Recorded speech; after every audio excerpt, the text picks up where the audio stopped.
السلام علیکم عزیز طلباء، آج ہم مرزا غالب کے عادات و خصائل کا خلاصہ پڑھیں گے۔ آئیے شروع کرتے ہیں۔ سبق مرزا غالب کے عادات و خصائل میں مصنف الطاف حسین حالی نے مرزا غالب کے اخلاق و عادات بیان کیے ہیں۔ مرزا غالب جتنے اچھے اور اعلیٰ شاعر تھے، اتنے ہی نفیس انسان اور وسیع اخلاق کے مالک تھے۔ وہ ہر شخص سے خندہ پیشانی سے ملتے تھے۔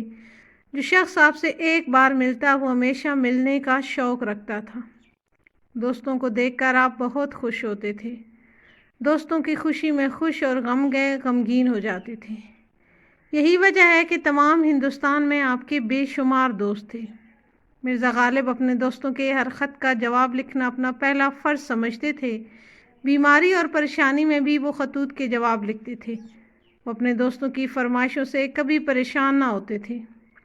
غزلوں کی درستی کے سوا اور دوسری فرمائشیں جب بھی آپ کے مخلص اور اچھے دوست کرتے تو وہ خوشی سے تعمیل کرتے تھے۔ مروت اور لحاظ مرزا کی طبیعت میں بہت زیادہ پایا جاتا تھا۔ عمر کے آخری حصے میں بوڑھے اور کمزور ہونے کے باوجود بھی دوستوں کے اشعار کی درستگی کرتے تھے۔ مرزا غالب بہت حوصلہ مند اور کھلے دل کے مالک تھے۔ کم آمدنی ہونے کے باوجود بھی گداگر کو اپنے دروازے سے خالی ہاتھ نہ جانے دیتے۔ آپ سادہ کھانا پسند کرتے تھے۔ غریبوں اور حاجت مندوں کی مدد اپنی حیثیت سے زیادہ کرتے۔ مرزا غالب اپنے ان دوستوں کا خاص خیال رکھتے تھے جو مالی پریشانیوں میں گھرے ہوئے ہوتے تھے۔ ایک مرتبہ ایک صاحب نہایت خستہ حالت میں فقیر سے لباس میں مرزا کو ملے تو مرزا صاحب نے موزوں انداز میں ان کا حقیر لباس خود لے لیا اور انہیں اپنا نیا عمدہ نفیس لباس پہننے کو دیا۔ مرزا صاحب میں خوش طبعی اور مزاح کی حس بھی پائی جاتی تھی۔ ایک مرتبہ آپ دوستوں کی محفل میں شاعر میر تقی میر کی تعریف کر رہے تھے۔ وہاں شیخ ابراہیم ذوق بھی موجود تھے۔ انہوں نے شاعری میں سودا کو میر پر فوقیت دی تو فوراً مرزا نے کہا کہ میں تو آپ کو میری سمجھتا تھا مگر آپ تو سودائی نکلے۔ اگرچہ مرزا صاحب کی آمدنی بہت کم تھی لیکن پھر بھی وہ خودداری اور حفظ وضع کا خیال رکھتے تھے۔ وہ شہر کے امیر اور بڑے لوگوں سے ملاقات کرتے۔